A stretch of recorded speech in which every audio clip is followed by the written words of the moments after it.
दिन क्या होगा, लोगों ने ये नहीं सोचा है अभी, बस अपना सोच लिया है, हमने कर दिया। हम चक्कर लगाते रहे, कभी यहाँ लगा रहे हैं, कभी की जनता दिखाओ। अरे जब फार्म जमा हो गए तो फार्म के हिसाब से हमें पेमेंट करो ना, क्यों नहीं करते जब हमने फार्म दे चुके हैं हम। अब जनता कहाँ से लाएं, जनता कहाँ से लाएं? 5 लाख जनता मर चुकी है। अब बताओ मजदूर लोग अपनी मजदूरी करेगा या यहाँ आएगा चक्कर लगाएगा? नहीं लगा सकता चक्कर। जब हमने कार्यालय में फार्म जमा कर दिए हैं तो उसी के हिसाब से उसी के ऊपर हमें पैसा मिलना चाहिए, नहीं मिलना चाहिए। लेकिन नहीं, सरकार इसके ऊपर कोई एक्शन नहीं ले रही, कुछ नहीं कर रही, बस क्या देती है, ठीक है पैसा मिलेगा। अब यहाँ हर महीने आते हैं, हम अपना लेटर दे के चले जाते हैं, लेटर से कुछ हो रहा है? हम लोग हर महीने 2 बार आते हैं, बताओ, 2 मजदूरी करते हैं। मैं एक 70 पैसे का एक तकिया सिलती हूँ, 100 तकिया सिलती हूँ, 70 रुपये कमाती हूँ, उसका भी किराया आने लग जाता है। क्या है, कुछ नहीं है। इससे अच्छा तो हमें जहर दे दें, हम मर जाएं तो ही अच्छा। डीएम सर से क्या आश्वासन मिला है आपको? मिला है, हमने दे दिया है यहाँ पे लेटर, और कहा उन्होंने लिस्ट बना के, तो वो लिस्ट भी दे दी है। आप देखो क्या होता है। आप यहाँ 1-2 महीने बाद कह देंगे कि आप आते ही नहीं हो। अब बताओ, ये 30-35 जने हम लोग आए हैं, इनको इकट्ठा करा है, कोई किसी पे किराया नहीं, कोई तो पैदल ही आ रहा है, कोई कुछ आ रहा है। बताओ क्या करा जाए। गरीब नहीं होते तो यहीं आते या कंपनियों में ही पैसा जमा करते। गरीब है जब ही तो करा था उसमें पैसा। तो इन्हें लाइसेंस क्यों दिए थे पब्लिक को? इन्हें लाइसेंस नहीं देना चाहिए था। लाइसेंस दिए जब ही तो पैसा जमा करा था।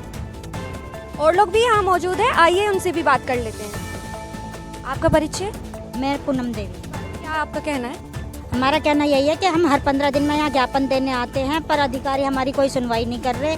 बर्ड्स अकैड जो 2019 बर्ड्स अकैड है, उसके अकॉर्डिंग हमारा पैसा नहीं मिल पा रहा। बस इन्होंने ये कह दिया कि लागू करेंगे। 7 साल से बस यही चल रहा है कि लागू करेंगे, पर उसको लागू नहीं कर रहे ये लोग।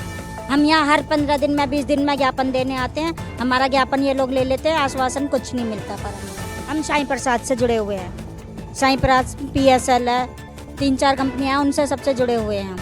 कितना इन्वेस्ट किया है आपने इसमें अभी? किसी का 1 लाख है, किसी का 2 लाख है, किसी के 10 लाख है, इस तरीके से सबके इन्वेस्ट। आपने कितने इन्वेस्ट किया है? मेरा खुद का है 5 तो। बाकी जो मेरे कर रखे हैं, जो सबको इकट्ठा करके लेके आए हैं, सबके इनसे लेके भी हमने कंपनी में कर रखे हैं। ये लोग हमारे सिर पे आके वो अभी तक आपको रिटर्न नहीं मिल पाया है? कुछ नहीं मिला है जी। तो अभी तक आप सुन रहे थे मेरे साथी दिव्यांशी को। इसी खबर पर आप मेरे साथ जुड़ चुके हैं और बात करेंगे आखिर क्या है पूरा मामला। जनपद हापुड़ के DM कार्यालय पर इस वक्त मैं मौजूद हूँ। यहाँ पर माता जी खड़ी है, माता जी से बात कर लेती हूँ। क्या नाम है आपका? मुन्नी देवी। क्या हुआ है आपके साथ? हमने पैसा जमा करा था और 11वीं साल लग रही है और पैसा हमारा मिला नहीं अभी। मजदूर आदमी खेतों में काम करते हैं और वहाँ भी मिलता नहीं है जल्दी से, और यहाँ हमें काम छोड़कर किराया भाड़ा खर्च कर। आपने किस चीज में पैसा लगाया है? कमेटी जमा हुई। कौन सी कमेटी? कमेटी जमा हुई कंपनी में। अच्छा, कौन सी कंपनी? आपसे पूरा जानना चाहूंगी, किस तरीके की कंपनी है? सब थोड़ा आगे आ जाइए, मैं डिटेल्स में जानना चाह रही हूँ। क्या नाम है आपका? चोखीलाल सैनी। क्या है चोखीलाल जी, पूरा मामला बताएंगे? सहारा इंडिया परिवार में हमने पैसा निवेश किया था और हम उसमें एजेंट भी थे, जबकि ये रजिस्टर्ड कंपनी थी। लोगों को ये कहा गया कि SR दुनिया भर के आश्वासन दिए गए और इन्होंने आकर के अब 2017 में आकर के इन्होंने पेमेंट बिल्कुल नील कर दिया, बंद कर दी कंपनी को। और अब ये गवर्नमेंट ने ये चाहते गवर्नमेंट ने अपने अंडर में ले लिया है सब कुछ, इनकी प्रॉपर्टी और पैसा भी। लगभग कितना समय हो गया है केस को चलते हुए? 10 साल हो गया कम से कम, और 2018 के बाद इन्होंने कोई पेमेंट नहीं करा। अभी आप जब आए हैं DM ऑफिस पर आए हैं, आपको क्या आश्वासन मिला और DM सर से क्या मांग को लेकर आए? हम तो ये मांग को लेकर आए थे, इन्होंने यहाँ पर वो पोर्टल बनाया था कि पोर्टल पे डाल दीजिए आप। पोर्टल काम नहीं कर रहा है इनका कोई भी, इसलिए हम ये चाहते हैं कि बख्श कानून जो बनाया गया था उसको लागू किया जाए। क्या कुछ प्राइवेट कंपनी थी या कोई गवर्नमेंट कंपनी थी जिस पर आपने इन्वेस्ट किया था? आपने कितना इन्वेस्ट किया था, किस काम के लिए इन्वेस्ट किया? जैसे इन्होंने बैंक खोल रखा है अपना, जैसे बैंक में निवेश करते हैं वैसे ही करा था कि ताकि हमें समय पर काम आ जाए। कम से कम करोड़ों रुपया इस कंपनी में हमारा। आपने कितना? मेरा 50 लाख रुपये कम से कम। तो अभी तक आपको सरकार की तरफ से कोई आश्वासन कोई दिया? आश्वासन नहीं मिला है। यहाँ लगातार तो यहाँ ज्ञापन भी देने आते तो कहते हैं कि हम यहाँ ज्ञापन नहीं ले रहे हैं आपको। क्यों नहीं ले रहे? पता नहीं, ये तो कहते हैं जी वहाँ पोर्टल पे डालो, पोर्टल काम नहीं कर रहा है इनका। तो अभी तक कोई भी कहीं से कोई रिस्पॉन्स कुछ नहीं मिला अभी तक। क्या चाहते हैं शासन? हम तो ये चाहते हैं कि हमारे या तो ये वक्शट कानून लागू करें, उसके थ्रू हमको पेमेंट कराया जाए। ये जब ये कंपनियों को अपने अंडर में लेकर के उनका पैसा प्रॉपर्टी अपने अंडर में ले रही है गवर्नमेंट, हमारा पेमेंट क्यों नहीं किया जा रहा? हमारा कहना ये है कि हमसे तो आप चाहे किसी को भी बेचो, ये कहते हैं अडानी को दे रहे हैं जी, उसको हमें किसी को भी दे दीजिए, हमारा पैसा दीजिए हमें। जब प्रॉपर्टी और पैसा आप अपने अंडर में ले रहे हैं तो पब्लिक कहाँ जाएगी? पब्लिक का पैसा दीजिए फिर। तो भी आप DM सर ने आपका ज्ञापन ले लिया है? हाँ जी, ज्ञापन ले लिया, इन्होंने कह दिया ठीक है हम आगे भेजते हैं इसको, आगे भेज देंगे। देखिए लगभग कितनी बार आप यहाँ? कम से कम 10 दफ़ा आ चुके हैं। 10 बार में कोई आश्वासन?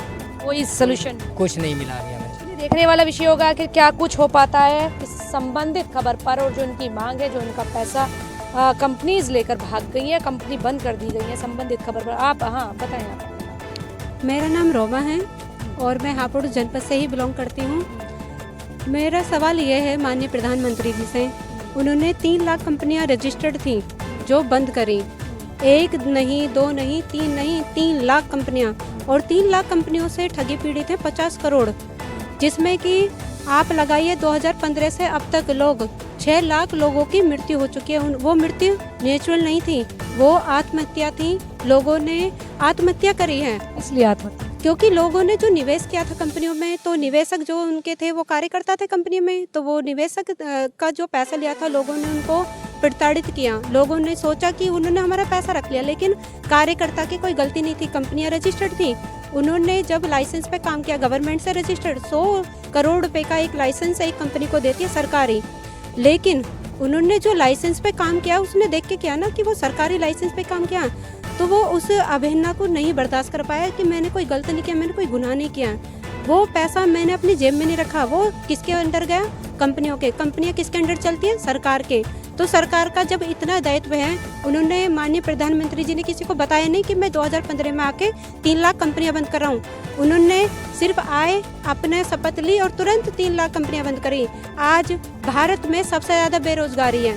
सबसे पहले चिट फंड कंपनियां 3 लाख बंद करी, फिर उन्होंने उस कंपनी को मुड़ के भी नहीं देखा कि लोग उसमें पीड़ित हैं, कितने परेशान हैं। ये देखिए कितनी बुरी हालत है इन लोगों की। खेतों में काम करते अपनी गाड़ी कमाई जमा करी है। मैंने खुद अपनी शादी का निवेश किया, मैंने शादी का डिसीजन कैंसिल कर दिया कि मैं शादी नहीं करूंगी जब तक भुगतान नहीं लूंगी। इसका कमाई का पैसा है, किसी हराम की भीख का नहीं है वो, और हम अपना भुगतान मांग रहे हैं, कोई भीख नहीं मांग रहे। कितना है? मेरा कम से कम यहाँ पे 20 लाख इन्वेस्ट है। क्या इन्वेस्ट होता था? इसमें आरडी और एफडी का मैम इन्वेस्ट एफडी, आरडी और एफडी जैसे पोस्ट ऑफिस में होती है। जब सरकारी ने लाइसेंस देती है, जब ये चलती है तब तो ठीक है, जैसे ही लोगों का भुगतान करने का समय आता है ये लोग बंद कर देते हैं। करी आप लोगों को बताते ना जनता के हित का जो जनता के जो हित का कानून है, उन्होंने 2019 में माननीय प्रधानमंत्री जी ने बर्ड्स एक्ट कानून बनाया 2019 में। वो अगर संसद में पास हुआ तो पूरे भारत में क्रियान्वित क्यों नहीं किया? अगर आपने कोई संसद में जनता के हित में जो कानून आता वो बनाया नहीं, और जो अपने हित के कानून आते जैसे टैक्स देख लीजिए, बिल बढ़ा दिए, सब कुछ महंगाई हो गई, सिलेंडर पे 60 रुपए बढ़ गए, तुरंत जनता देती है। तो जो जनता के कानून है हित का, उसे क्यों नहीं जनता के हित का दिया जाता? क्यों लोगों को उसे क्रियान्वित कराने के लिए, क्यों अपने भुगतान के लिए चक्कर? क्या हम भारत के नागरिक नहीं है क्या? यहाँ पे हम सरकार को वोट नहीं देते? हमने भी तो 10 साल से उन्हें वोट दिया, हमारे तो नहीं सुन रहे। फिर शासन और प्रशासन किस काम का जो जनता की नहीं सुन सकता? क्या जनता अपना दुख दिखाने के लिए किसी और को जाएगी? जनता भी तो सरकार को दिखाएगी। जब सरकार वोट लेने का हक रखती है तो जनता का हक का जो कानून है वो जनता को देना चाहिए। तो सीधी सी बात है, उनको पूरे भारत में लोग बहुत परेशान हैं। 6 लाख लोगों ने अपनी जीवन लीला समाप्त कर ली है। मैं यही कहना चाहूँगी, पूरे भारत में ठगी पीड़ितों का पैसा दिया जाए और बर्ड्स एक्ट बुक से ही भुगतान करा जाए। क्योंकि अगर आप पोर्टल बना रहे हो, अमित शाह जी ने पोर्टल बनाया सहारा का, लेकिन वो क्यों बनाया? अगर 2 लाख की पेमेंट है, मेरे एक जानकारी वालों ने पोर्टल पर डाल दिया, उनका 2 लाख का पेमेंट था। पेमेंट कितना आया? 29,700 रुपये। क्या वो बस सिर्फ 29,700 के हकदार थे? उनकी मेहनत की कमाई है, किसी के 2 नंबर का काम नहीं चल रहा है, सब बड़ी मेहनत करते हैं। मैं सिलाई करती हूँ, मैंने अपनी सिलाई का पैसा जमा कराया। ये खेतियों में काम करती हैं, इन्होंने खेतों में से 10-10 रुपए बचा करके तब इन्होंने काम करे। किसी के 5,000 है, किसी के 6,000। अगर वो मकान बनाने के लिए 2.5 लाख रुपए दे सकते हैं, क्या लोगों का जो जमा धन है वो नहीं दे सकते? जबकि सारी कंपनियों की संपत्ति उन्होंने सीज कर दी, अपने अंडर ले रखा है। अगर वो चाहें तो एक दिन में भुगतान कर सकते हैं, क्यों नहीं चाहते? क्या जनता बस इसी चीज के लिए ले रहेगी कि जो कानून बनाया आपने उसके लिए बोलते रहे बर्ड्स एक्ट लागू करो, बर्ड्स एक्ट लागू करो, हमारा पैसा दो? क्या हम लोग बस 5 साल कंपनियों में जमा कर लिए, 10 साल बंद करते हुए हो गए, 7 साल इनको कानून बनाए हुए हो गए, अभी तक किसी का भुगतान नहीं कर रहे? अगर मेरे ये मैसेज उन तक पहुंचे ना, तो मैं सबसे ज्यादा ये कहना चाहूंगी, लोग बहुत पीड़ित हैं, बड़े दुख हैं, लोग आत्महत्या करने चले जाते हैं। पीड़ा को सिर्फ वही जान सकता है जो उसको पीड़ा से वो गुजर रहा है।